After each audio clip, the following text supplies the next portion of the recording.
Fala galerinha de Queimados, muito boa noite, sejam todos bem-vindos. Hoje, Papo de Mulheres, mas eu tô aqui apresentando o programa, gente, porque a Etienne teve um compromisso, tá? E não pôde estar aqui na mesa hoje. Então, eu estou aqui para ajudar e substituir ela para esse bate-papo muito especial com a minha convidada, que também é muito especial. Mas antes, Vitão, solta a vinheta, por favor.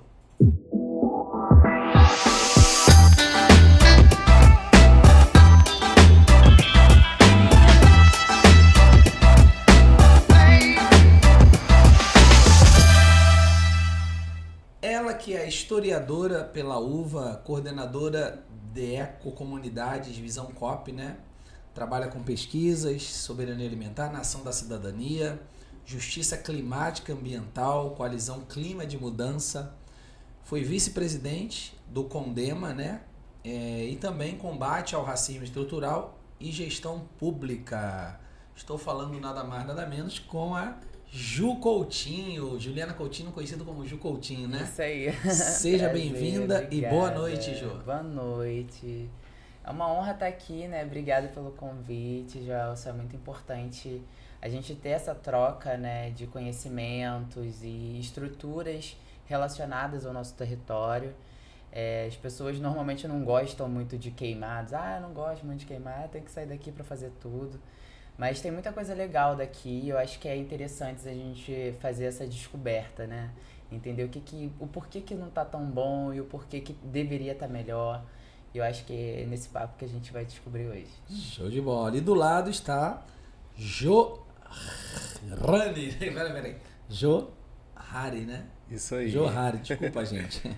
Johari, seja bem-vindo também. Muito obrigada. Eu me chamo Johari Silva, né? Sou ativista, vice-presidente da Casa Doce Seixas, que é a primeira e única casa de acolhimento para a população LGBTQIA+, dentro dos 13 municípios que compõem a Baixada Fluminense, né? Sou membro diretor da comissão organizadora da Parada LGBT de Nova Iguaçu e estou como assistente de áreas da ação da cidadania, né?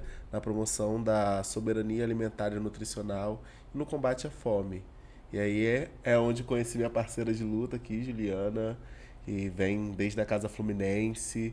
E aí a gente, junto, estamos aí nessa perspectiva de transformar a realidade da Baixada, né? Show de bola, isso é importante. Então, Juliana, também você falou sobre a Marielle Franco, o Instituto Marielle Franco também? Isso, eu faço parte da rede de sementes do Instituto Marielle Franco, né? Que é a continuidade do legado de Marielle, né? Marielle foi uma mulher muito importante dentro do contexto histórico nacional e internacional, né?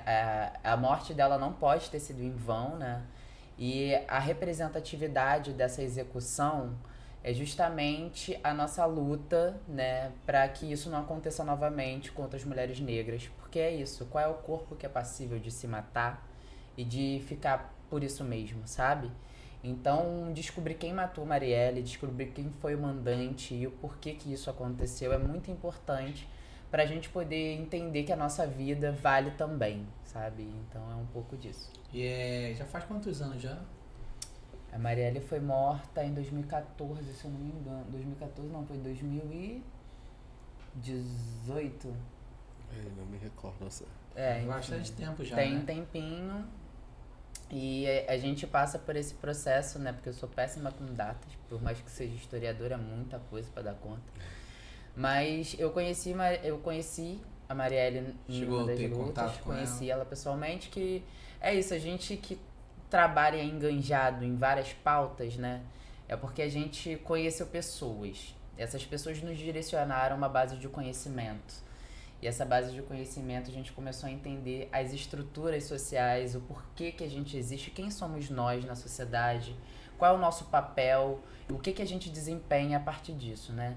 Então, a Marielle, ela sempre foi uma líder comunitária, não só do Rio, né? E a bandeira que ela levanta era de movimentos que engloba, por exemplo, Mulheres Negras Decidem, que é um movimento que engloba inúmeras outras mulheres de vários territórios do Brasil. Então, foi nesses processos que a gente acaba se conhecendo e entendendo o quanto é importante. Assim como a Marielle, né, tenho a oportunidade de ter conhecido inúmeras mulheres muito importantes que vão entrar para a história e isso para mim me contempla já como uma mulher daqui de Queimados que também pretende entrar para a história com esse viés, sabe? O viés de luta, o viés de ter conseguido e tá lutando para poder conseguir que as nossas emergências sejam assistidas. Isso é garantia, isso é constitucional, isso é lei.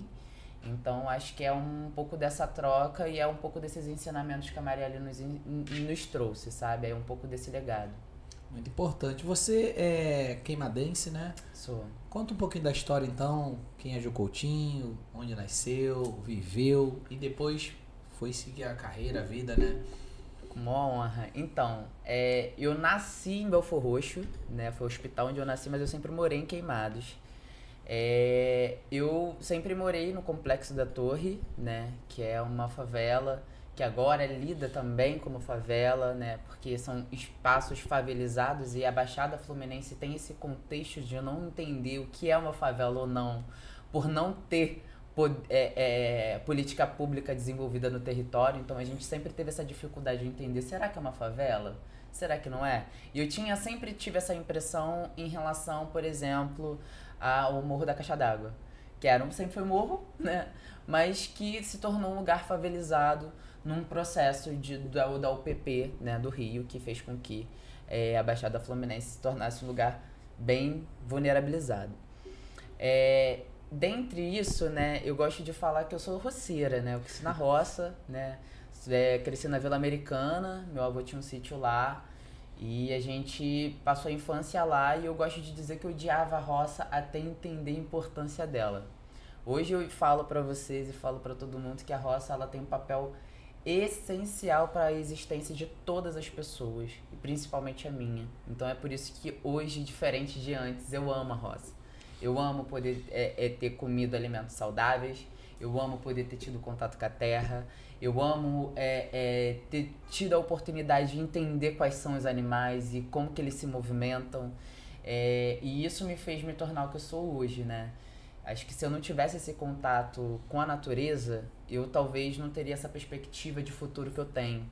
Porque para você poder pensar no futuro, você tem que olhar para o passado. Esse é um dos maiores erros, inclusive, dos grandes parlamentares do Brasil.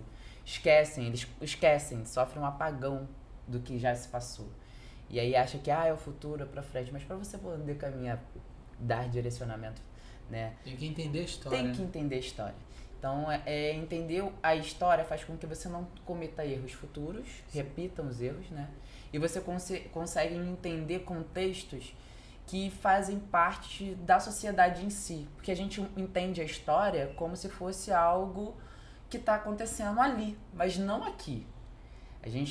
Eu tive uma passagem aqui que também me fez me reconhecer como uma mulher preta, porque é importante dizer que Queimados é a cidade mais preta da Baixada Fluminense e não se reconhece nesse lugar. A gente está no mês de Novembro Negro, né? Então isso é importante ser falado, isso é importante ser dito, porque as pessoas pretas daqui precisam se reconhecer como pretas. Eu demorei muito tempo a me reconhecer como uma mulher negra. E esse processo de me reconhecer como uma mulher negra, eu passei depois que eu entrei para academia, o que não tem que ser assim. Porque isso não é linear. A entrada para a academia é algo que vai de acordo com a possibilidade e oportunidade que você tem. Se você teve a possibilidade de estudar, se você teve a possibilidade de dar continuidade aos seus estudos e a possibilidade de não trabalhar para poder concluir uma faculdade ou fazer uma faculdade, isso é um privilégio dentro de uma sociedade que isso deveria ser um direito. Então, entender todas essas circunstâncias, entender principalmente o que para mim foi crucial para dar início a essa perspectiva, que foi a mobilidade urbana, né? Você tem que sair daqui para poder pegar o trem. A Supervia é pobre. Acho que isso aí precisa ser dito, né? A gente vivencia uma experiência absurda, né? Quando você pega o trem, já que eu vou falar mesmo, blá blá. À vontade. Já que quando você pega o trem, o Japeri da Central pra cá, ele deixa de ser elétrico e se torna manual de Belfor Roxo. Então, todos os lugares que são favelizados, e quando eu falo todos os lugares no Rio de Janeiro, são todos. Belfor Roxo, que tem ramal Belfor Roxo, tem o ramal Santa Cruz, Gramacho. São lugares favelizados. Japeri, que é o nosso. lugares favelizados, ele se torna manual, porque se torna mais barato. Só que isso faz com que a gente chegue em casa 1 hora depois. E aí o poder público não está preocupado, porque ele fez com que o que deveria ser direito nosso, porque a gente custeia isso, se tornasse uma mercadoria, que é a mobilidade urbana. Então hoje a gente tem um processo de transporte em mãos de pessoas que não ligam para as pessoas que moram na cidade. A gente tem um processo de vans que também não pensam nessa perspectiva, porém as vans continuam salvando as nossas vidas no sufoco, mas muito caras, então nem todo mundo consegue ter esse acesso. E a gente tem o trem que cada vez fica mais caro e que cada vez se importa menos com a população mais pobre. Então a gente vê essa mobilidade e é algo que afeta todos e todas as pessoas. É algo do senso comum. Por que é algo do senso comum? Porque a Baixada Fluminense, historicamente, ela sofre um processo de dormitório, né? De ser uma cidade dormitório. A gente sai daqui para poder fazer tudo lá. E quando a gente sai daqui para fazer tudo lá, é tão dormitório que não é só o transporte. A água também. E é uma das minhas lutas, das minhas causas que eu tô aí discutindo. Eu faço parte da Frente Parlamentar de Justiça Climática, né? Que vem junto através da sociedade civil, da Visão Coop, da Casa Fluminense, né? Mas que tá aí junto com alguns deputados para poder levantar essa perspectiva. Porque a água, a bacia hidrográfica do Guandu fica na Baixada Fluminense. Ela financia água para toda a capital. Mas inclusive, a gente vai falar sobre os problemas que teve, não sei se você soube, da contaminação. Soube. E vamos falar qual era o procedimento que deveria ter sido feito por parte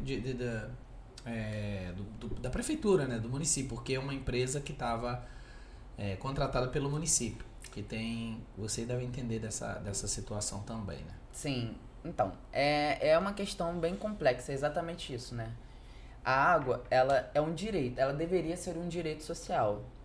Com a concessão da SEDAI, né, com a Águas do Rio, que é a atual fornecedora da água, ela comercializou a água. Normal, o setor privado tá ali, ocupou e tal, comercializou a água. Só que nesse processo de comercialização existe uma vertente que não se é falada. Por que a água que a gente está distribuindo não está tendo uma contrapartida pra gente? Porque a gente fica sem água e quando a gente tem água, é uma água contaminada. Exato. Cadê a contrapartida? Como é isso? Como é muito complexo esses assuntos, esse tema, o que a gente pensou da perspectiva? Vamos trocar também com o município do Rio. Vamos trocar com a capital. Por quê? Porque é a capital que recebe essa água. E ela que distribui essa água boa. E qual é a contrapartida que a gente vai ter para os municípios que fazem um direcionamento dessa água? Então, assim, eu acho que são negociações que é onde o poder público tinha que estar preocupado. São negociações que eles são obrigados e pagos para isso. Não somos nós. A gente faz porque é a gente que bebe essa água. É a gente que tem dor de barriga, é a gente que tem doença, é a gente que não consegue que não consegue ter acessos porque tem que estar preocupado com a falta de água. É a gente que fica 3 dias sem ter uma água para beber e tem que ficar contando com um senso de comunidade das pessoas, contando com um senso de pertencimento das pessoas, porque a comunidade se ajuda. A comunidade se desenvolve.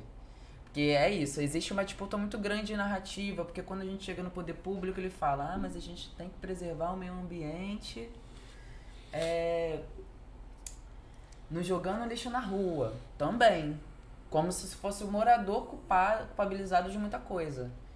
E assim, quem tem a responsabilidade e quem quis assumir esses determinados cargos, que tem que segurar. Isso aí. Não adianta ficar jogar. falando, o passado me deixou assim, ou tá difícil, poxa, não sei o quê. Mas como? Não tem como. Mas não tem como. Você sabe que não dá pra fazer tudo. Engraçado que a gente tem que dar o jeito. A gente tem que dar o jeito. A gente que não recebe pra isso. A gente que não tem que parar pra pensar nisso. Eles são pagos pra pensar, pô. É verdade. Então a gente tem que pensar, acaba pensando por eles. A gente tem que fazer, a gente tem que ajudar, tem que pautar, tem que fazer tudo. Então assim, é essa sobrecarga do poder público que quando chega, por isso que você perguntou, mas nunca ninguém quis tal. As pessoas não vão gerar oportunidade para as pessoas capacitadas para dizer para elas que elas estão erradas. Eles não vão. Pra gente entender, você é queimadense, formada, mas você já trabalhou no município, teve oportunidade ou não? Não, nunca trabalhei no município, sempre trabalhei fora. É como você. Aí tu explica agora o que tu tava falando, né? Eu nunca trabalhei no município, porque eu ainda acho que para o município deve ser muito difícil ter uma mulher como eu trabalhando para ele. Porque eles sabem que eu vou apontar determinadas coisas que talvez eles não queiram. Você é uma pessoa técnica, profissional, né? Então, assim, a galera não tá acostumada com o profissionalismo mesmo. E eu tô acostumada com o profissionalismo de fora, sabe? A gente acaba tendo o nosso trabalho, é um trabalho muito técnico, né? Entender sobre soberania alimentar é você saber que arroz e feijão não é só alimento que vai garantir o combate à fome.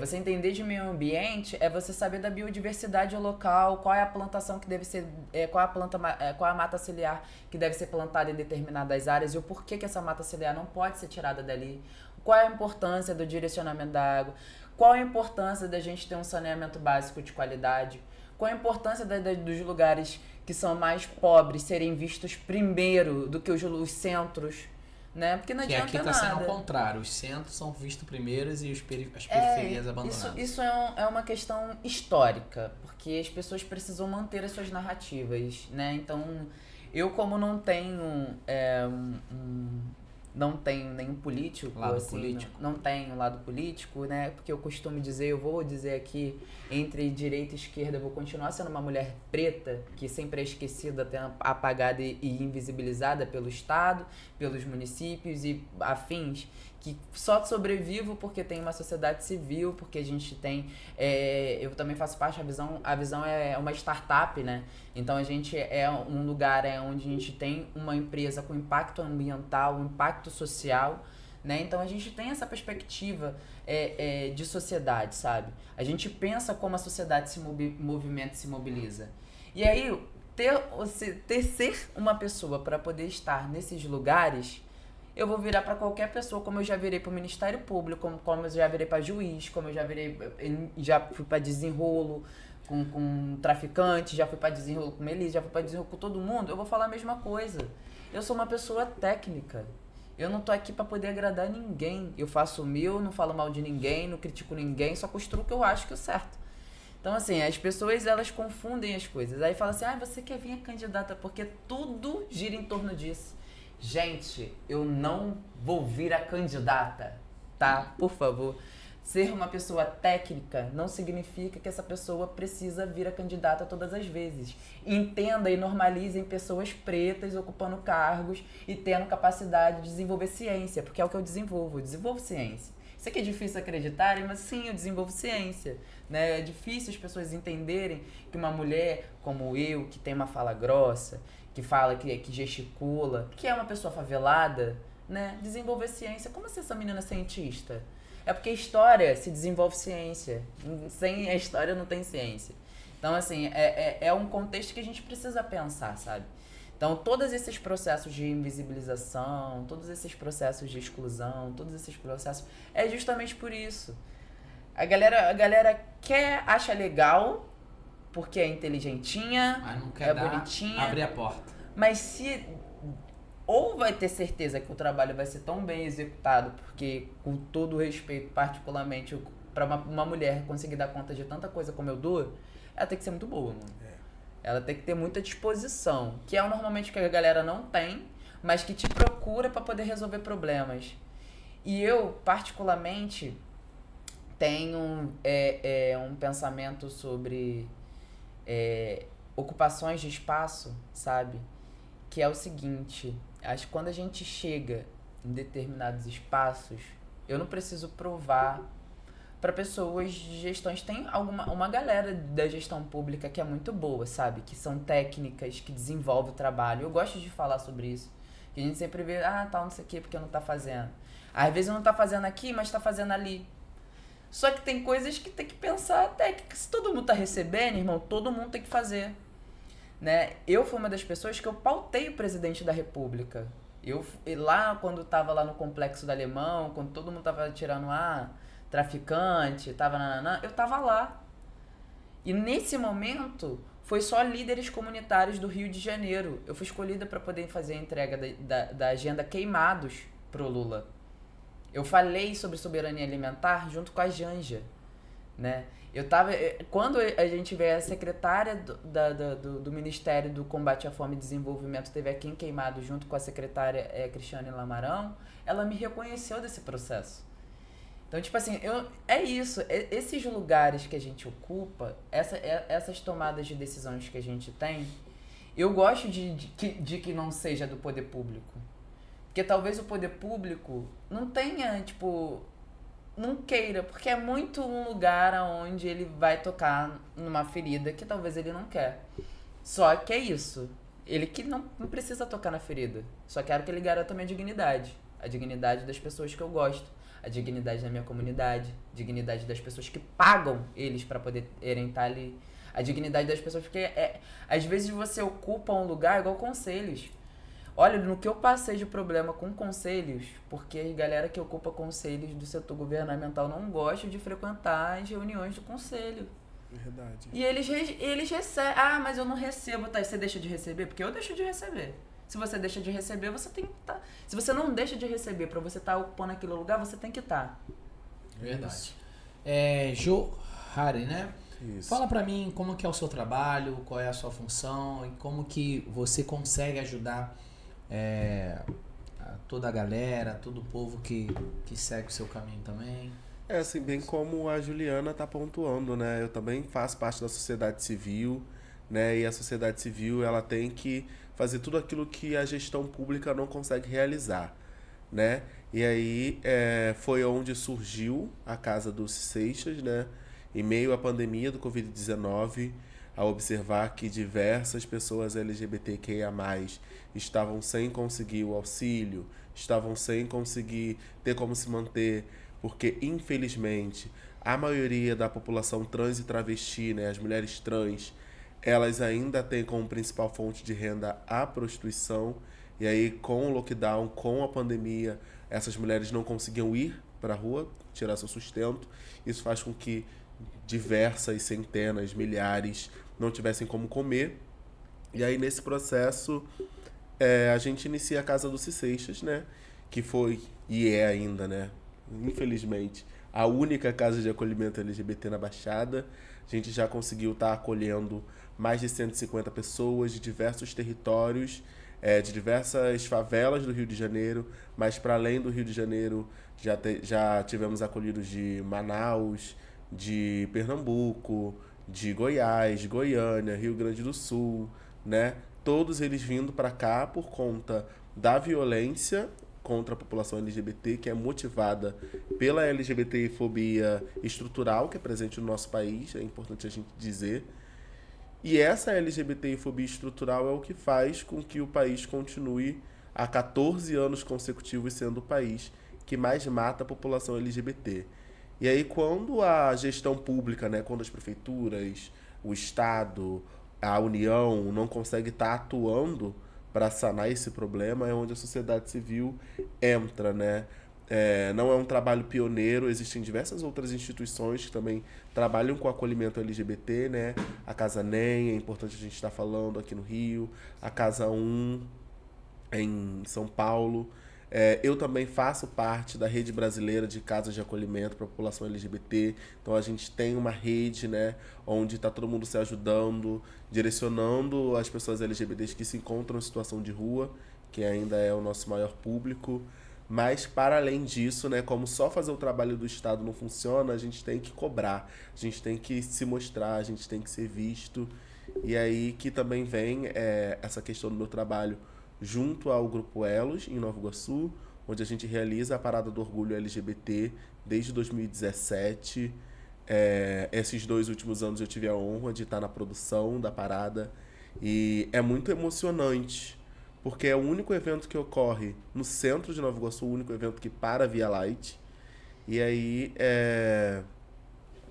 no momento que a parada... Esse ano já teve? Teve, foi no dia 12 de novembro.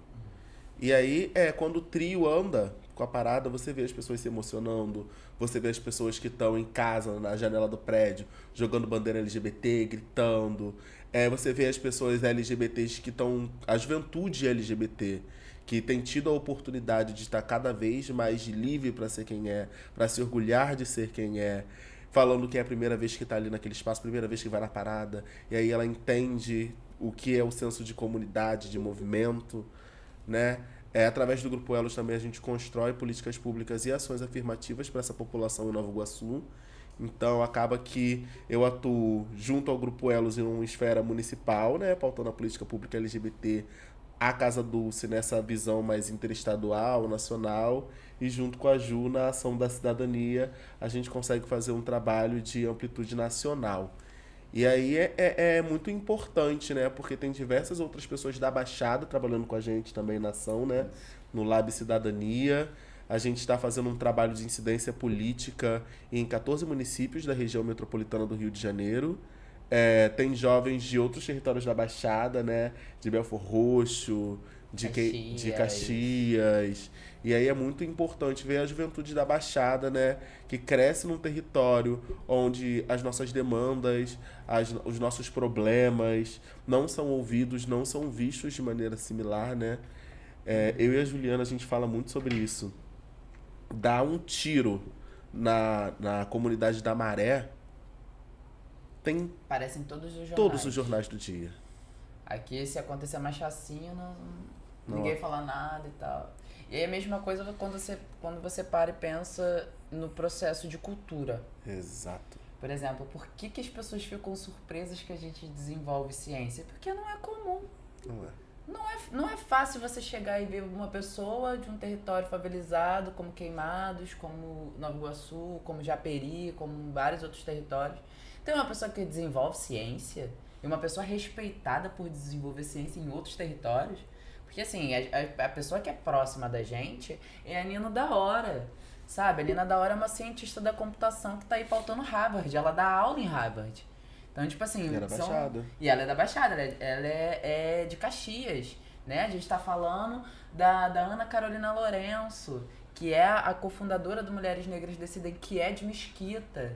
Sabe, várias mulheres muito brabas, assim, que fazem parte do contexto da história, que tá desenvolvendo um novo viés, né? A gente tem aí Angela Davis, a gente tem aí Lélia Gonzalez, mulheres negras que fizeram história, que entraram pro contexto histórico, são usadas dentro da linha acadêmica, e que a gente tem esse contato direto com essas mulheres que também são utilizadas para a linha acadêmica. Então, tipo assim, eu poder ter um livro, porque a gente conheceu a Conceição Evaristo, assim. A gente esteve perto dela, eu pude falar pra ela sobre os livros que eu já li dela. Pedimos benção pra ela. Pedimos benção pra ela, assim. Então, assim, a gente poder ter esse contato, poder entender o que é, por exemplo, conhecer... Poxa, eu participei de uma palestra lá no Renovation Week, que eu fechei a palestra do Ayrton Krenak. Então, tipo assim, foi pra mim, o Ayrton Krenak é o maior filósofo social hoje, da atualidade. Ele é o cara que ele é chamado para em todas as palestras do Brasil, do mundo, assim, o pessoal leva ele para fora, tal qual o Nego Bispo, que são as pessoas que regem a minha cabeça. São as pessoas que eu leio, que eu entendo, que eu gosto de saber o contexto, que são essas 4 pessoas. Marielle Franco, Conceição Evaristo, Ayrton Krenak e Nego Bispo e também Bell Hooks, que é uma outra do internacional, que também traz muito essa concepção do nosso pertencimento. Deixa eu te perguntar, vamos falar um pouquinho da Condema, né? Uhum. Você foi vice-presidente da Condema. Explica um pouquinho pra galera, Então, né? Eu estou como vice-presidente do Condema, né? Acabei... está. Isso. Tomei posse, foi ontem, inclusive. Estou como vice-presidente, a presidente atual é a secretária, né, a Andréa Loureiro. E aí eu estava, no mandato passado eu estava Mas como... aqui no município? Isso. Amigo, explica o que significa Condema. Condema é o Conselho Municipal de Meio Ambiente, né? Todos os municípios têm os conselhos. Né, esses conselhos, ele é o contato direto com o poder público. Então é muito importante a sociedade civil fazer parte, né, que é o momento que as pessoas se unificam ali para poder discutir as problemáticas sociais, as problemáticas do território.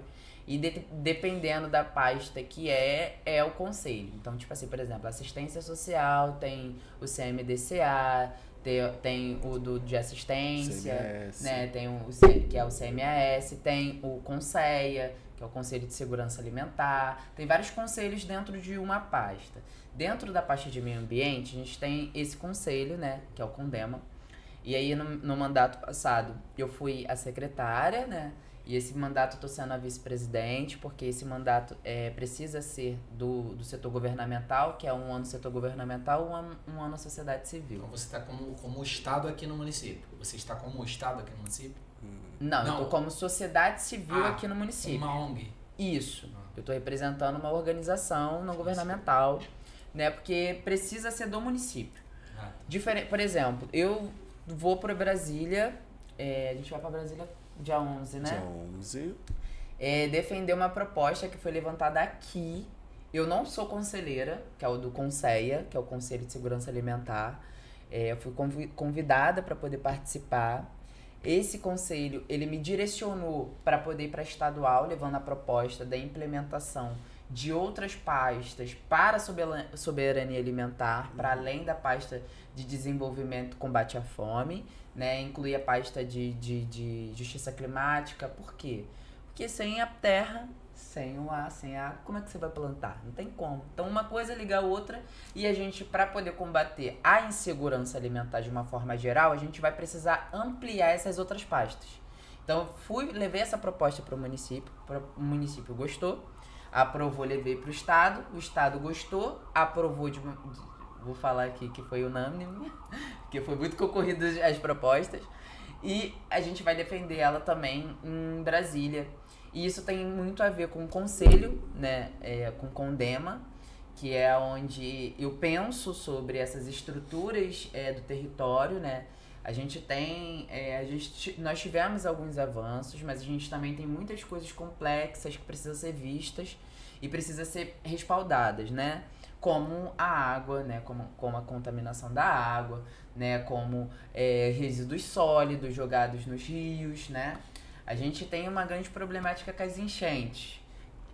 A Visão, ela desenvolveu uma dinâmica, que foi a dinâmica de queimados, e eu acho que foi aí que é onde tudo de fato se iniciou. Em 2013, 2020, a gente teve uma chuva absurda em Queimados. E aí, 150 jovens de vários lugares se encontrou na casa de um rapaz chamado Giga. Um beijo, Giga, se você for ver. Lá na casa do Giga. E a gente se organizou. Foram 150 jovens se organizando para poder fazer com que a galera fosse assistida.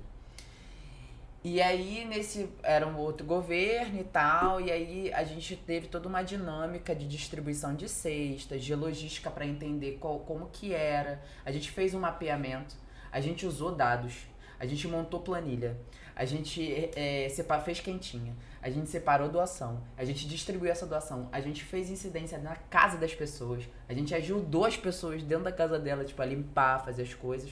E com tudo isso a gente pensou, pô, mano, a gente fez tanta coisa, né? Vamos sistematizar isso? E virou uma cartilha. Então virou duas, no caso. Uma foi para a cartilha de saneamento, que a gente pautou, inclusive, a Secretaria, né, de Meio Ambiente pela cartilha de saneamento, né, da Visão, que a Visão construiu. E a outra foi a brigada de enchente. A gente construiu uma brigada de enchente para lidar e construiu uma cartilha chamada Como Combater as Enchentes Antes e Depois. Mas isso aqui em Queimados? Aqui em Queimados. Eu nunca vi essa cartilha. Por que não distribui, não passa? Como funciona isso? Porque, na verdade, a cartilha a gente deixa aberta no nosso Instagram, porque a gente precisa de financiamento, né? Tudo se precisa de dinheiro, né? Tem que ter um e aí a investimento galera pra fazer a cartilha rodar, Pois né, é, amiga? e aí o que acontece? Desculpa. E aí o que acontece? A galera ama todos esses trampos, Isso. acha muito maneiro. Ah, que legal, não sei o quê. Mas ninguém quer investir. Por quê?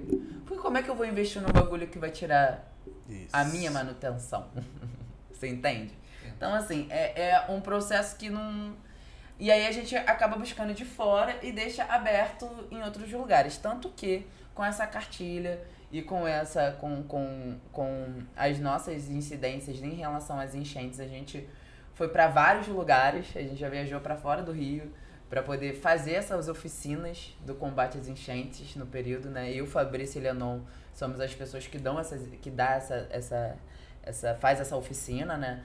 E aí a gente já fez isso em São Paulo, lá em Heliópolis. A gente ficou uma semana lá fazendo troca de experiências de territórios com urnas, que é uma organização não governamental gigante que tem lá, gigante. Porque lá em Heliópolis é muito grande, é uma das maiores favelas do Brasil, né?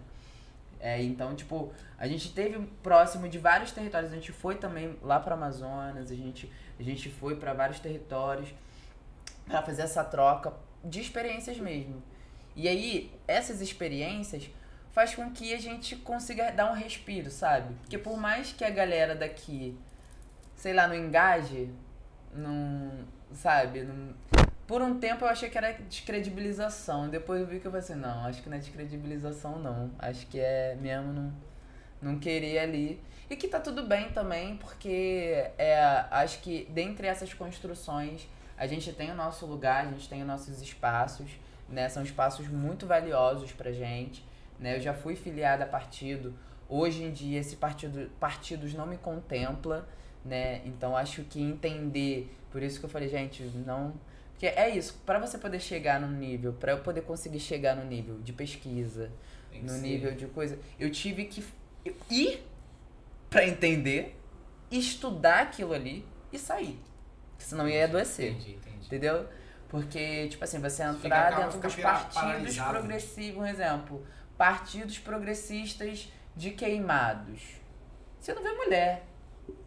Você não vê pessoas pretas. Você não vê mulher preta. Você não vê. LGBT, então, nem se esquece. Não tem. Os partidos progressistas que se diz tananã, luta tananã.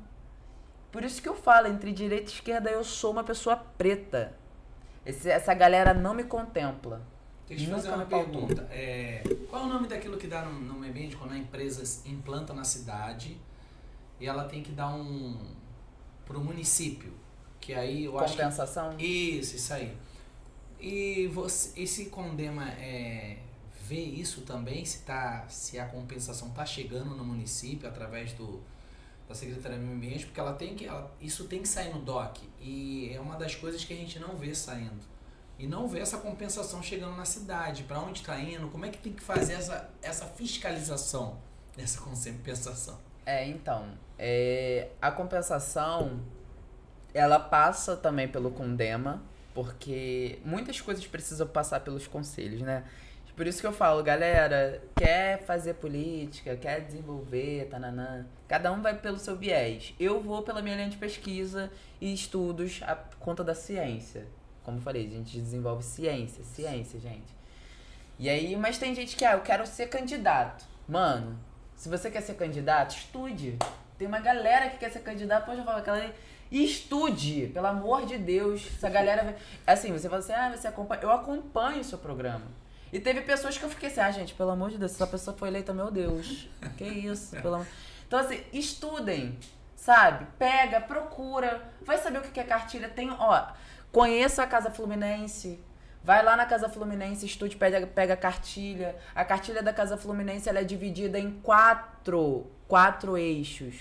Eles pegam as políticas públicas e vai interseccionando entre classe, pessoas, justiça econômica, justiça de gênero, justiça climática e justiça racial. Preciso de uma cartilha aqui na minha mesa, tá? Tá, vou trazer aqui pra vocês. É isso, porque nenhuma política você pode fazer se você não levar isso em consideração. E é por isso que a gente não tem política pública de qualidade desenvolvida.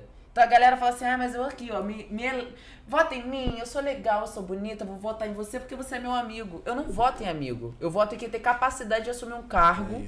Eu voto em quem tem pulhão pra poder falar. Eu voto em quem tem disposição pra poder agir. Eu voto em pessoas que executam coisas. Então, se você quiser meu voto, que é muito valioso, diga-se de passagem, precisa, no mínimo, mostrar alguma coisa.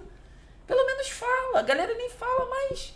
Tipo assim, acha que é tudo sacanagem, sabe? E aí as pessoas votam nisso com essa perspectiva, aí quando alaga a casa fica assim, meu Deus, agora eu tô sozinha. E aí, você é uma pessoa que pode me falar, tá tendo o projeto Conectando a Cidade, que o André Bianchi, não sei se você conhece, o arquiteto, que fez todo esse planejamento. O que acontece?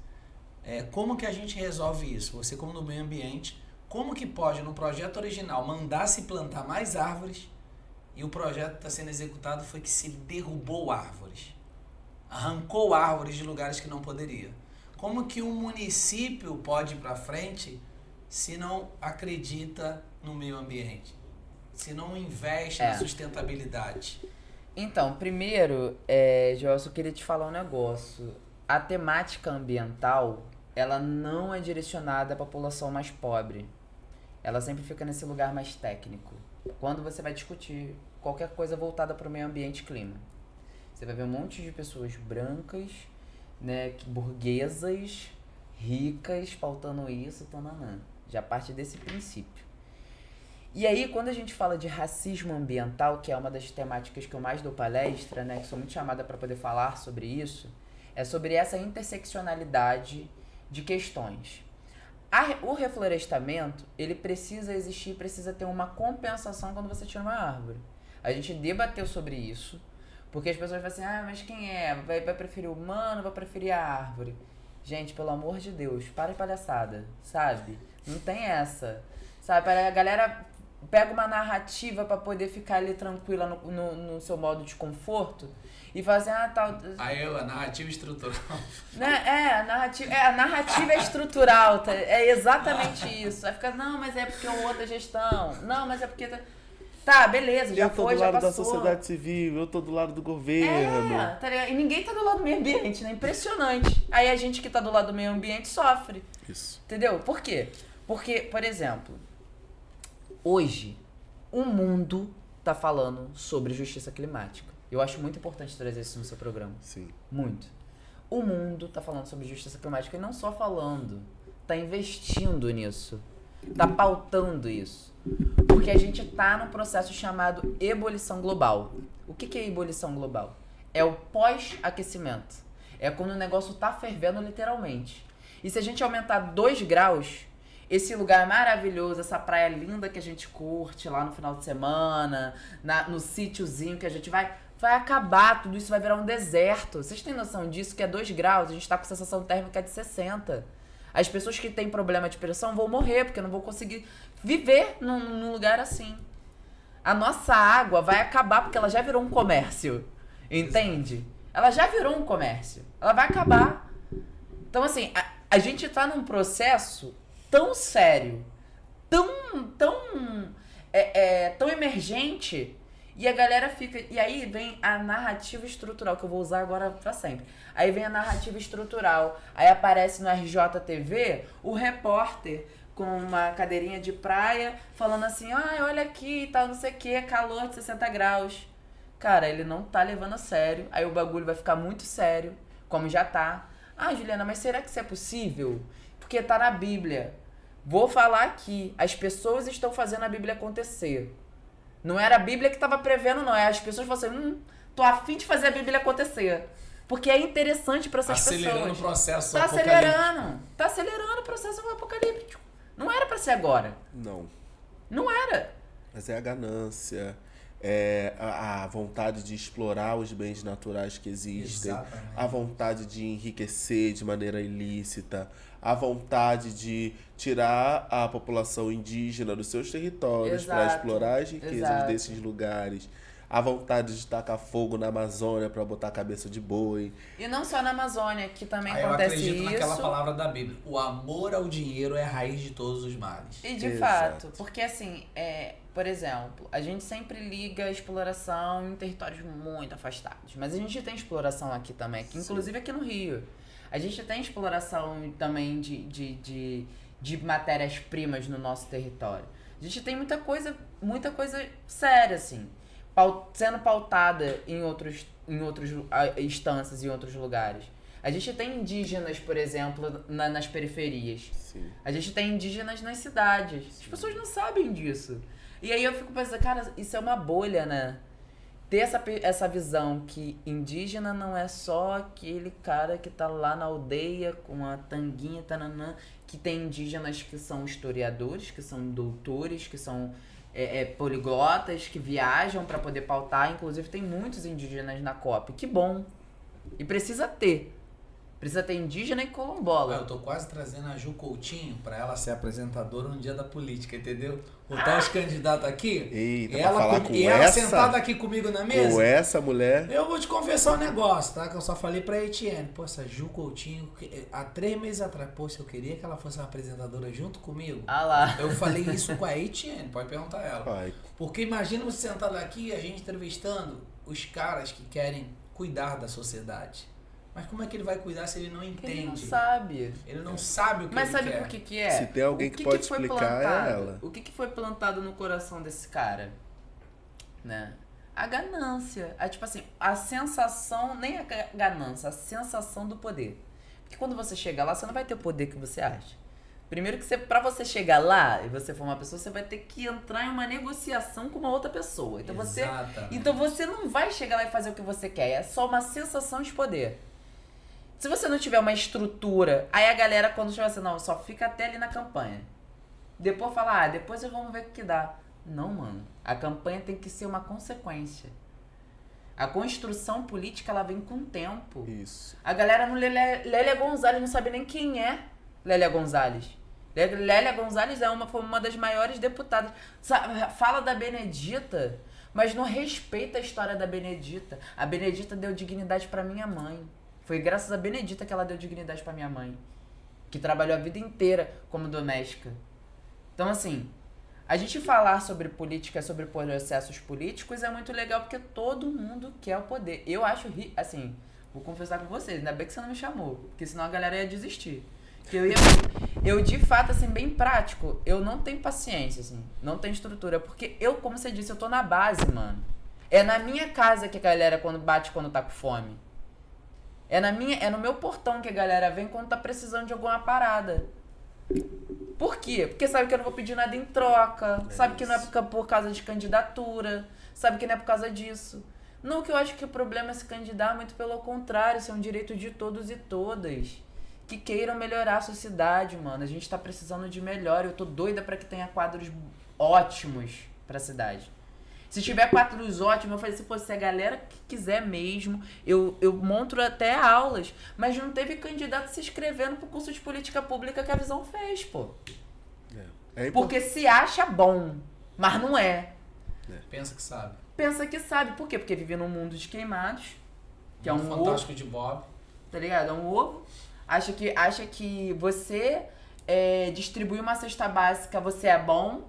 Tá garantindo, irmão, a gente trabalha com isso. A gente trabalha na maior organização de distribuição de cestas básicas do Brasil. A maior. O cara que fundou a nossa organização, o Betinho, ele faz parte da música do Chico Buarque. Só isso. Só isso, do Tom Jobim. O cara é ele fez a história dele. E ele deu continuidade na história. É isso, e assim, é importante colocar também que através do trabalho da sociedade civil, da própria ação da cidadania, o Brasil sai do mapa da fome, mas por não ter uma continuidade das políticas públicas de combate à fome, o Brasil volta para o mapa da fome e assim, quando o Betinho Fundação da Cidadania, eram 32 mil pessoas em situação de fome. De acordo com um relatório da Rede Pensan, que saiu em 2022, a gente está com mais de 33,1 milhões de pessoas em situação de fome. No estado de Rio de Janeiro, beira quase 3 milhões de pessoas que não têm o que comer. E quando a gente olha para os municípios, não se tem uma vontade política de combater a fome de fato, porque a fome é utilizada como uma moeda de troca, é utilizada como uma forma de angariar voto. Cesta básica hoje, infelizmente, tem esse valor. Porque a pessoa ela tá com fome, ela vai acreditar em quem bate na casa dela e diz, eu vou voltar aqui, eu vou acabar com a fome. Porque ela tá cansada de sentir fome. Ela tá cansada de sofrer com a enchente. Ela tá cansada de ir no postinho da família e não ter médico. Ela tá cansada de tentar matricular o filho na escola e nunca ter vaga. E aí acaba o 4º ano e não tem uma escola de ensino médio perto. As pessoas estão cansadas de ser abandonadas. E assim, enquanto população da Baixada Fluminense, é muito triste pra gente ter que sair do nosso território para que a gente tenha um mínimo de dignidade. Exatamente. Você sabe o que aconteceu essa semana em Queimados? Fechou uma escola, simplesmente. com mais de 300 crianças na escola. Fechou. Isso é um absurdo. Como que pode, num município como Queimados, fechar uma escola? Tem que abrir. A educação é a base, não é isso? Pois é, mas eu acho que aí são tantas camadas, né? A gente tem vários contextos. A educação, eu costumo dizer o seguinte, na minha visão, a educação é secundária. Primeira coisa é a cultura, que é uma das coisas que de fato a gente não tem muito aqui. Exato. Não tem cultura mesmo, esquece. Cultura, com todo respeito. Todo respeito, mano. Esse processo. O Dudu de Morro Agudo, não sei se você conhece, que eu acho que seria muito legal trazer ele aqui no programa também. Dudu de Morro Agudo. O Dudu de Morro Agudo é do Enraizados, é a primeira escola de hip hop do Brasil, né? E aí ele tem um movimento de cultura já muito grande em Nova Iguaçu, ali com o Comendador Soares, gigante. Tem uma representatividade enorme, tocou no Rock in Rio, é um cara de representatividade mesmo, e é daqui da Baixada. Que é isso, né? Quando a gente não tem o suporte na estrutura da cidade, a gente busca em outras, das vizinhas, para poder ter esse respiro social. Porque a galera utiliza da nossa terra para poder conseguir coisas que elas acham que são certas, mas que não perguntam pra gente, e quando perguntam não querem desenvolver pra gente. Isso. Não tem vontade de desenvolver pra gente. E quando desenvolve pra gente, desenvolve assim, ó. Então, assim, na minha perspectiva, antes da educação, vem a cultura, porque antes de uma criança ir pra uma escola, ela já sabe falar, ela escuta uma música e canta, ela dança, ela pinta, ela brinca. Ela sabe que no dia de domingo tem feijoada, porque a mãe dela faz feijoada todo domingo. Ela sabe quando a hora que o pai chega e quando sai pra trabalhar. Ela sabe qual é o momento de brincar, se a mãe direcionar isso. Isso é uma cultura. A cultura não é só festa, que a galera acha. A cultura não é só um negócio. Não é só gastar 2 milhões numa festa. Não é. Um cantor É legal ter, um museu, ter um museu pra você conhecer a memória da tua cidade, pra você ter senso de pertencimento. Eu tive que criar o senso de pertencimento do meu território porque só exploraram o meu território culturalmente. Eu não tenho... Sabe qual era o senso de pertencimento cultural de Queimados? O carnaval, as festas de caipiras, o cagado. Tinha muitas coisas voltadas para isso. Por quê? Porque isso é uma cultura rural. E isso não é cativado mais hoje, sabe? E quando for cativado tem que ser gourmet.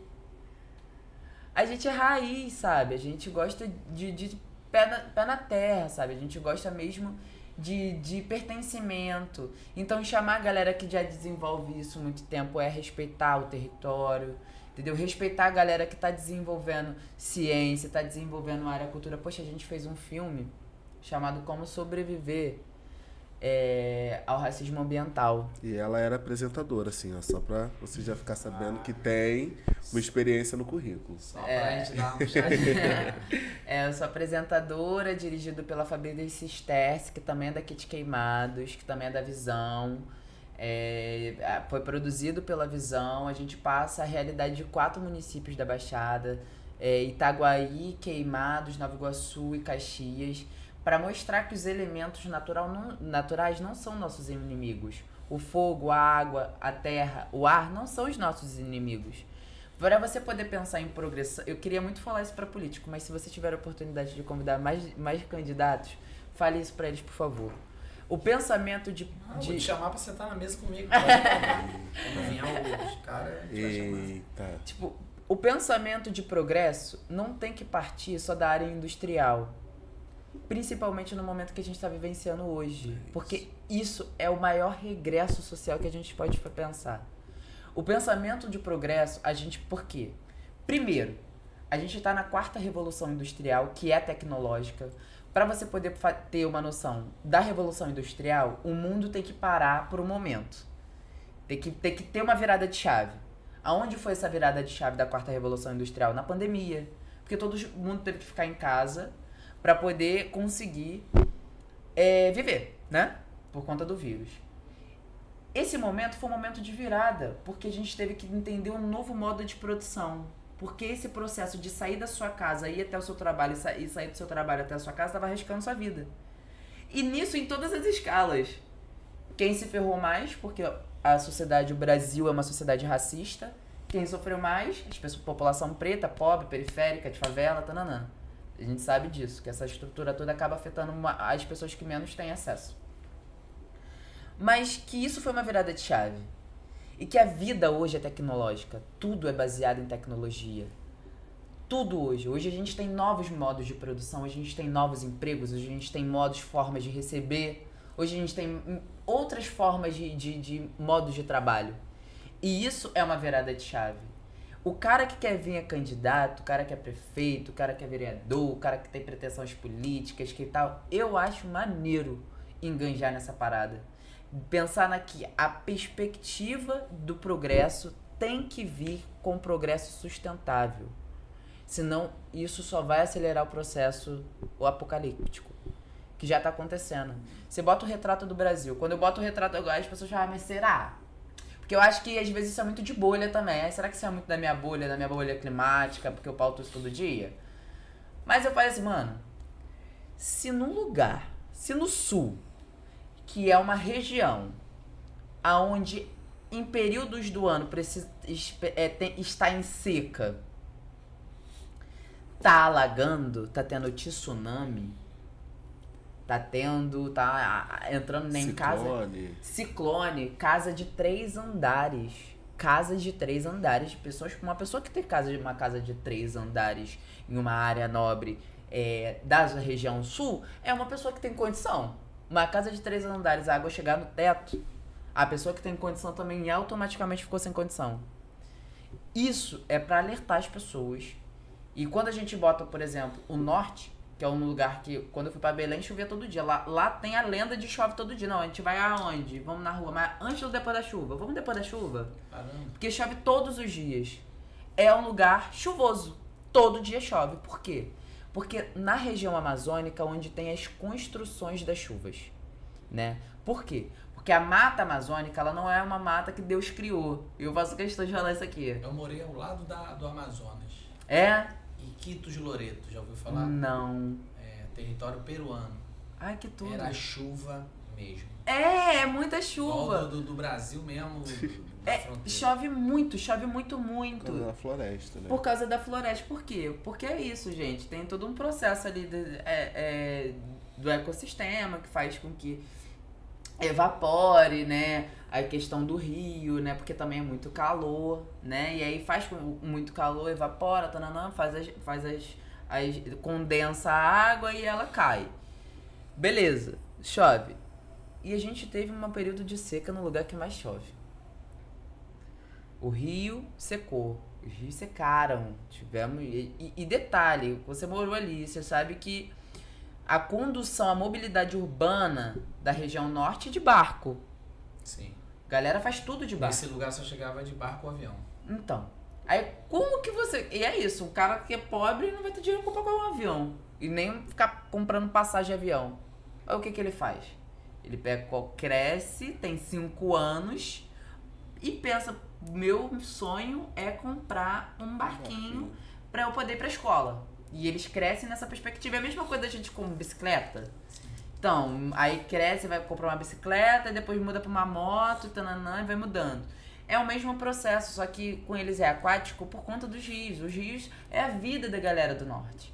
Então, assim, destruir, ninguém fala isso, né? Porque é um processo também discriminatório, porque todo mundo fala do sul, que aconteceu do sul, mas no norte todo mundo finge de pão. Então, tipo, todos esses processos, eles é equivalente ao quê? A nossa existência. Por que é tão importante a preservação da floresta amazônica? Porque lá onde está a chuva. Se a gente tiver uma seca absurda, como é que a gente vai fazer? Como é que a gente vai fazer? Porque a água daqui é um comércio. Os rios estão contaminados. O que a gente vai fazer, mano? O ser humano está destruindo... próprias coisas. Então, tipo assim, a gente aí entendemos todas essas circunstâncias e pensamos, cara, a gente precisa fazer alguma coisa. Então vamos começar a pautar. vamos pautar, montamos as cartilhas e fizemos parte do Condema. E foi um momento também que é isso, né? Tem muitas coisas. Essa questão do conectar, eu fiz parte do processo. Eu fui convidado na época pelo Rotary para poder acompanhar, né, essa reunião foi aqui, inclusive, né, no Flat. E aí eu entendi mais ou menos como funcionava. O André Bianchi é um arquiteto sensacional, assim, trouxe esse projeto do Banco Mundial, né, para ir para cá. E eu acho que isso é importante também, porque isso mostra um lugar de observação aonde Queimados conseguiu ser visto, né? Queimados conseguiu ser contemplado porque foi visto em algum momento pelo Banco Mundial. Isso é muito bom. Eu acho que a estrutura de como isso se sucede, né, na cidade tem que ser de acordo com a questão. Em alguns lugares, por exemplo, precisa ter acessibilidade para as pessoas, de pessoas cadeirantes, né, pessoas com deficiência, que não... Mobilidade urbana em Queimados sempre foi o caos, nunca teve. E eu falo isso porque eu fui muito tempo diretora da PAI. Então, assim, a minha briga foi extensa para poder fazer com que alguma coisa fosse feita, né? E aí, a gente tem essas questões das árvores serem muito nesses lugares de calçada. O ideal seria aumentar a calçada, né? Mas aí vai tirar o espaço do carro. Aí não quer tirar o espaço do carro, então tira. Não tem problema. Quer tirar as árvores dali? Compensa em outro lugar. Mas precisa ser compensado em área urbana. E isso também está sendo debatido dentro do Condema. Por que precisa ser contemplado em área urbana? Porque na área urbana é onde a gente tem mais concentração de árvores. A Casa Fluminense lançou essa pesquisa, né? Eu tava até conversando com o André falou, não, a gente vai fazer sim e tal, tudo mais, a gente tá construindo e tal.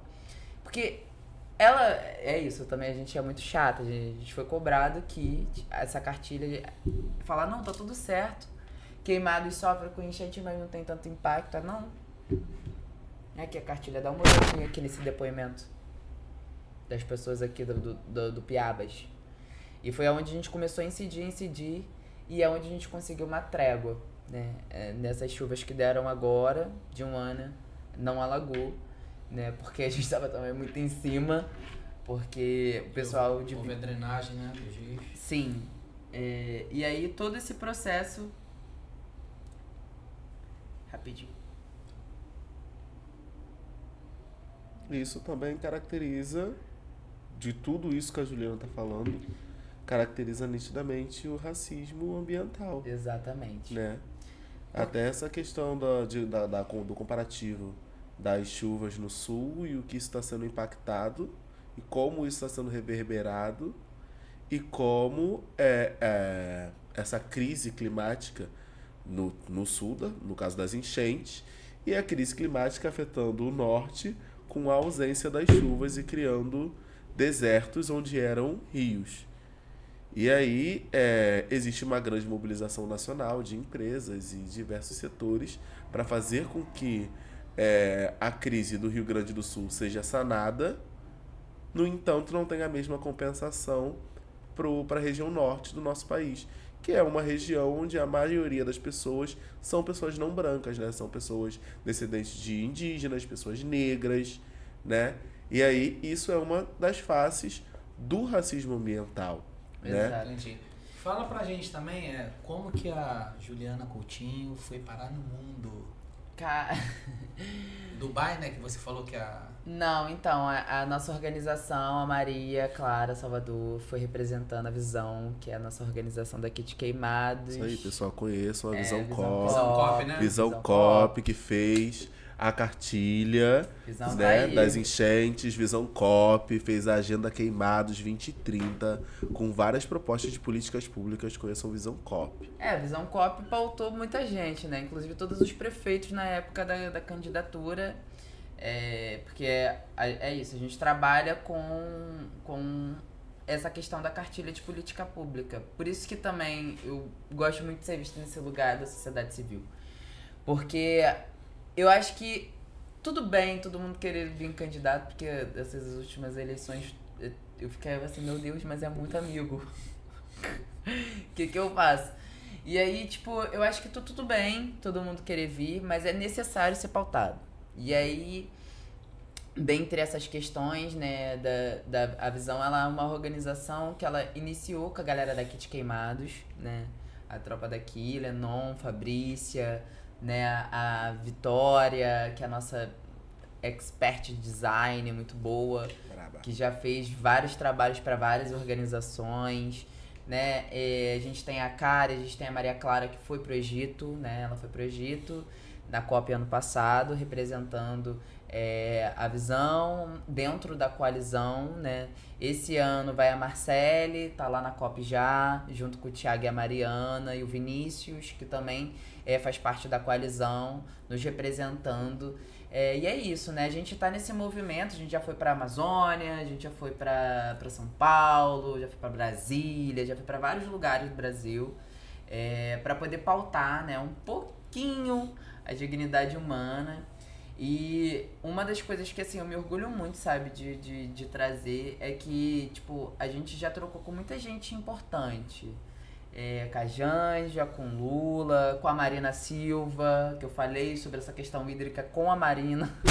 Aniele. E com a Aniele, né? A Aniele é mais próxima, então acaba que a gente tem esse contato. Ela é irmã da Marielle, que que é a ministra.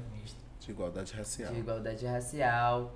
Né? Ainda não tive a oportunidade de conhecer o Silvio de Almeida, que eu sou muito fã, mas vai rolar. Mas eu acho que esses nomes, né, são nomes de um respiro social que a gente possa vir ter. E eu queria muito que as políticas públicas desenvolvidas, principalmente de igualdade racial, chegassem Queimados. Assim, tivesse essa possibilidade, sabe? De chegar em Queimados. Não que a gente não desenvolva, porque eu acho que a Zizele Maria faz um trabalho de muita excelência. Eu gosto muito do trampo delas, né? Dela, da Ana Paula, ali das duas. Acho que as duas são muito boas, né? Acho que para você poder desenvolver um trabalho de vários setores, precisa de ter um grupo muito bom. Mas isso também a gente sabe que é uma dinâmica muito voltada para a área de conflitos políticos, né? E aí acaba que a gente sempre esbarra nesse rolê, né? Então, tipo, eu acho que a gente tá meio que desenvolvendo daqui pro mundo. Tem como fazer um trabalho técnico sem a mão de políticos? Você conseguir fazer isso? Tem, pô. É só o que a Visão faz. A gente desenvolve questões. A gente, por exemplo, agora a gente tá desenvolvendo um protótipo para poder alertar a galera contra as enchentes, porque a gente é cientista, né? Então a gente desenvolve coisas muito interessantes. Cientista queimadense. Queimadenses. Todos nós queimadenses, quase todos. Tem a galera da Baixada também, né? Que tem o pessoal de Ausch, tem um pessoal ali de Nova Iguaçu, que também trabalha conosco. Mas a maioria, sua grande maioria é de Queimados. E é isso, né? Todo mundo desenvolve ciência da sua área. Eu desenvolvo ciência na história, Lenon ciências dentro das construções sociais, a Ayla também, Fabrícia dentro do jornalismo. Então a gente tem uma galera, um campo muito amplo, assim, de desenvolvimento. E a gente acaba sendo respaldado por outros municípios, né? A gente já fez uns trabalhos governamentais, né?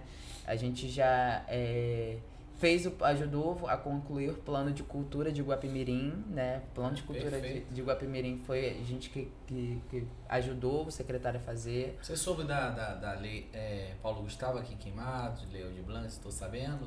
Entrou, concorreu? Não.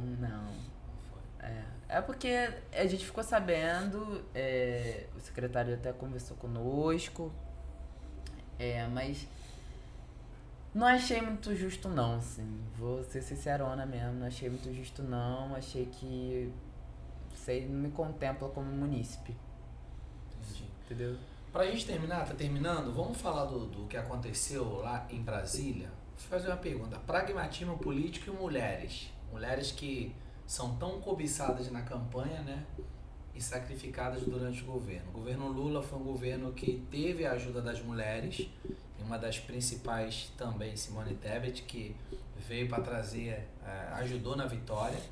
E ele prometeu que teria muitas mulheres, né, no governo e tal. Só que a gente está observando agora que isso está mudando. Parece que as mulheres estão ficando um pouco de lado. E são mulheres inteligentes, técnicas. E por que, ao seu ver, isso está acontecendo? E por que não a mulher negra que seria para ocupar o STF? E ele escolheu o Dino, que também a gente não... só ele pode explicar certas coisas. Mas ao seu ver, a sua análise. Lula errou. Primeiro. Né? Errou feio. Pô, é porque assim, quando a gente fala de uma mulher negra, o porquê que é importante ter uma mulher negra no STF? Porque historicamente o Brasil vive e sobrecarrega mulheres negras. Né? Tanto que você viu a quantidade de função que eu faço. E não é porque eu gosto de fazer, não é porque eu me divirto fazendo. É porque eu sei do papel importante que a gente tem socialmente e eu sei que é importante a gente abrir caminhos para que outras mulheres entrem e ocupem determinados lugares. Eu tenho isso como filosofia, né? E não só mulheres, mas pessoas LGBTQIA+, pessoas pretas, que são excluídas socialmente.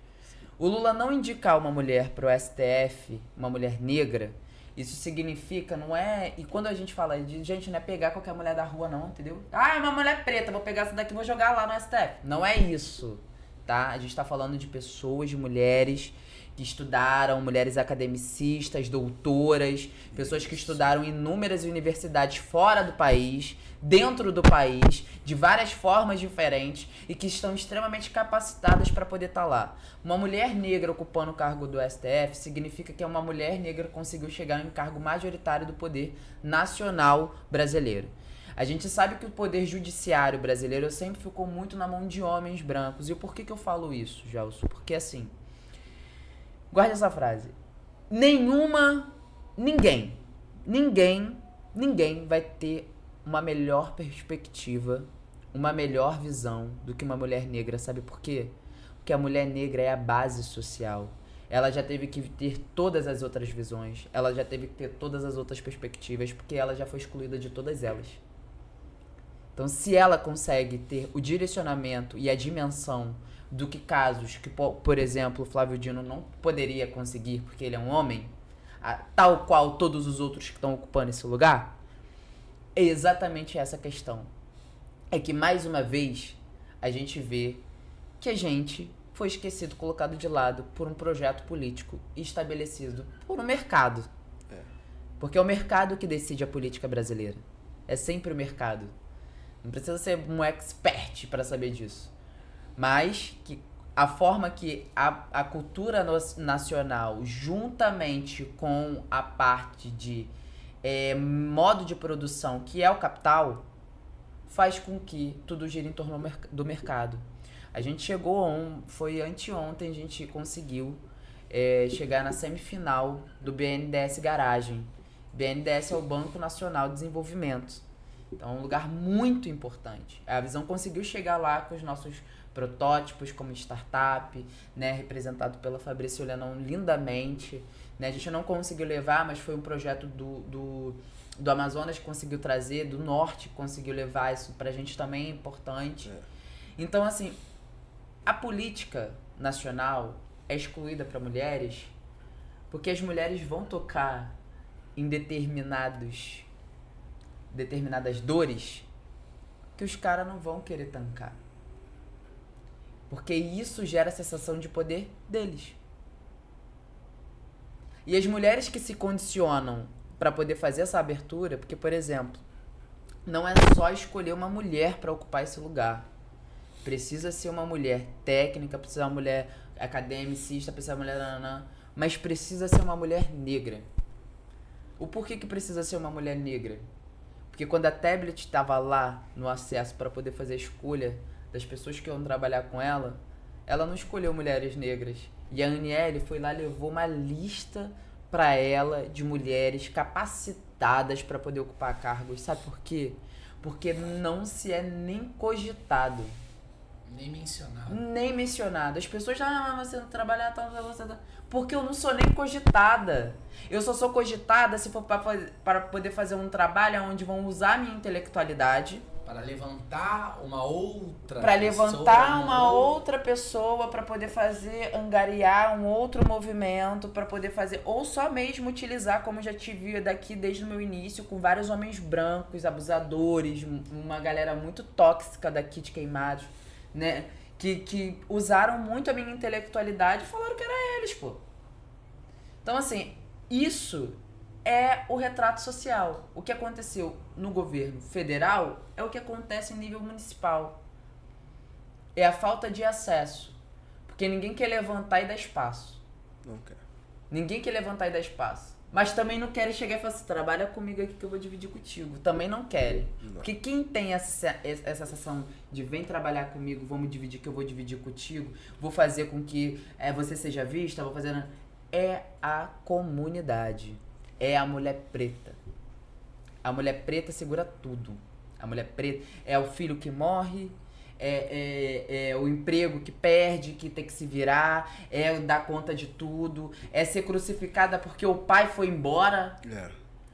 Porque o pai que foi embora é ela que é crucificada. Então, assim, a gente vive um processo social onde o patriarcado, que eu nem gosto muito de falar nisso, que vai muito pra esse lugar. Essa feminista cirandeira. E eu não sou feminista cirandeira, galera. Não conte comigo pra essa luta que eu tô fora. Eu sou uma mulher, eu sei dos meus direitos, eu sei exatamente, eu sou uma mulher feminista preta. Por quê? Porque pra gente é muito mais complexo. Então, eu me formei como técnica pra poder pautar minha dignidade de forma que esses caras não vão conseguir me dizer que não. Do lugar da onde eu vou, não sei o que, como eu sou atendida de tudo quanto é lugar.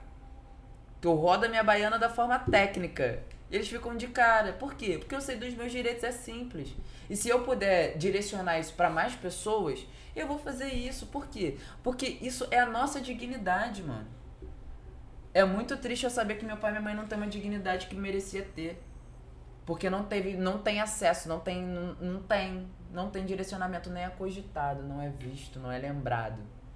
E aí quem tem que ser lembrado? Quem fica lambendo toda hora? Quem fica... Eu não conte comigo pra puxar saco de ninguém, não tô aqui pra isso. Por isso que eu sou técnica, entendeu? Se quiser técnicos, me paguem, porque quer que eu trabalhe de graça também, me paguem, por favor. Né? Quer usar da minha intelectualidade, galera? Me paguem. Né? Porque a galera, não, vem cá dar uma aula, porque já rolou disso, né?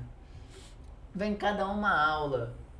Pô, o cara gastou quase 3 mil reais no buffet, querendo que eu dou uma aula, pô, não custa nada, pô. Fala assim, beleza, vamos lá dar uma aula. Custa nada, custa, né, amiga? Uma aula tua custa. Não, deveria, né? Porque eu sou historiadora, professora tem que receber. Custa que nada, isso? Custa muito. Professores têm que receber, área da educação. O negócio é eles quererem pagar, né? Que aí é justamente isso. Então, mas paga pra uma mulher branca que sai lá da Barra, da Tijuca, isso. Que não sabe nem o que tá falando, só porque tá de salto. Sem contar que a maioria dos secretários da nossa cidade, como eu sou do município, não moram aqui, tá? Só pra você entender. Inclusive tem uma que é da Barra também. Então. O que tu falou é verdade. Exato. Ju, a gente tá terminando. Gostei muito do bate-papo. Cara, dá pra gente ficar aqui, mas vocês têm compromisso. Mas a gente vai marcar outros dias, vou marcar mais resenha, vou marcar mais conversa, porque foi muito bom, tá muito bom. Quero te agradecer de coração por ter vindo. Amei você. Amei você também. Então, foi maravilhoso. Queria que você deixasse suas considerações finais também para os nossos telespectadores. Primeiro, queria agradecer pelo convite. É uma honra estar aqui. Acho que é muito maneiro a gente ter um videocast em Queimados. Acho sucesso. Eu tenho alguns, mas é muito maneiro ter um videocast em Queimados, cara. Porque eu acho que isso também deixa Queimados também mais atual, né? Deixa Queimados também dentro dessa era, que é muito importante. Queria te agradecer também, Joelson, por você direcionar conteúdos importantes, porque bobeira a gente tem toda hora, mas é muito importante ter conteúdos interessantes e você consegue fazer isso muito bem, juntamente com a Etienne, então queria parabenizar. E eu queria também deixar um convite para a galera, né, pensar mais no clima, né, o que a Terra dá, ela também pede. Então, ter consciência ambiental é muito importante para os nossos próximos passos da nossa existência. E queria também dizer para vocês me seguirem lá, Gil Coutinho 93, seguirem a Visão Coop, né, seguirem a Ação da Cidadania, entender que Queimados também é potência, a favela também está desenvolvendo ciência e que a gente não vai desistir independente do governo, porque eu moro aqui, eu vou continuar sendo cria e eu tenho maior orgulho de ser de Queimados, diferente de uma galera que fala, eu não gosto de morar aqui. Eu gosto de morar na minha cidade, eu gosto da minha cidade e eu luto pela dignidade desse espaço. Perfeito. Deixa as suas considerações finais também. Gente, quero começar agradecendo também, né, o espaço. Eu acabei chegando aqui de paraquedas, mas muito importante estar aqui, podendo falar um pouquinho, contribuir com esse bate-papo que foi tão rico. Quero também falar, pensando palavras, né? A Casa Dulce Seixas, ela tá passando por um momento muito problemático, né? A gente faz o trabalho que o Estado deveria fazer, de estar oferecendo abrigo para pessoas LGBT em situação de rua, visto que essa população passa por questões específicas e a gente não tá tendo esse suporte, né? A gente não tem... Estamos sem condição de pagar a conta de luz, estamos sem condição de dar alimentação para os nossos quase 30 acolhidos que estão na casa hoje. E aí tá utilizando essa plataforma para que vocês possam estar seguindo a Casa Dulce Seixas. Se botar Casa Dulce no Google já aparece. Parece até assistente de áudio falando, menina, testei esses dias. Falei Casa Dulce no Google, ela falou que era Casa Dulce. A única casa de acolhimento LGBT da Baixada.